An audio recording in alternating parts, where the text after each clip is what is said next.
জুলাই গণ অভ্যুত্থানে তৎকালীন সরকারের মদদে সংগঠিত হত্যাকাণ্ডগুলোর বিচার হতে হবে, তবে জাতিসংঘ মৃত্যুদণ্ডের পক্ষে নয় বলেছেন বিশ্ব সংস্থাটির মানবাধিকার বিষয়ক high commissioner Volker Turk.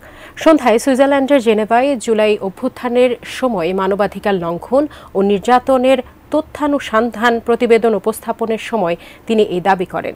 Rezwan ফয়েজের report.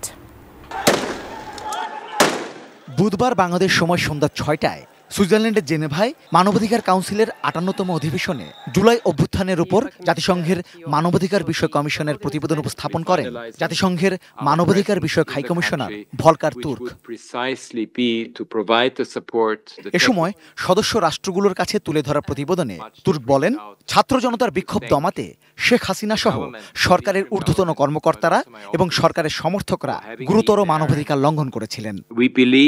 That former government officials, members of the security and intelligence apparatus, and violent elements that were associated with the former ruling party, that they had committed serious, organized and systematic human rights violations, which included hundreds of extrajudicial killings, extensive arbitrary arrest and detention, torture and ill treatment, including of children, as well as gender-based violence.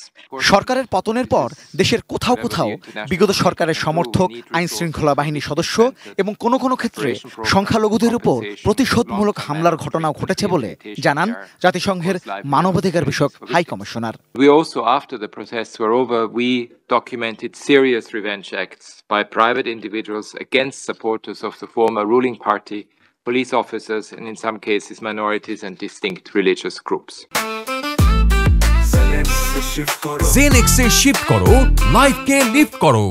বাংলাদেশের আন্তর্জাতিক অপরাধ ট্রাইব্যুনালে July August হত্যাকাণ্ডের বিচার প্রক্রিয়া স্বচ্ছভাবে সম্পন্ন হবে আশা প্রকাশ করে এ সময় তিনি বলেন, তবে মৃত্যুদণ্ডের সাজার বিরুদ্ধে জাতিসংঘ। We obviously, as you know, the UN has a very clear position on this, and we always hope that there would be more moratorium pending the abolition of the death penalty. অনুষ্ঠানে উপস্থিত বাংলাদেশের আইন উপদেষ্টা আসিফ নজরুল জানান, July August গণহত্যার নিরপেক্ষ ও গ্রহণযোগ্য তদন্ত এবং বিচারিক প্রক্রিয়ায় অন্তর্বর্তীকালীন সরকার প্রতিশ্রুতিবদ্ধ। I wish to reaffirm the commitment of interim government for an impartial and credible investigation into the July-August massacre in Bangladesh and due judicial process for redress. July হত্যাকাণ্ড নিয়ে জাতিসংঘের তদন্ত দল অনুসন্ধান চালিয়ে গত 13 ফেব্রুয়ারি সেই তথ্য অনুসন্ধানের প্রতিবেদন প্রকাশ করে। In the country, Rezwan Faiz, এটি নিউজ, ঢাকা।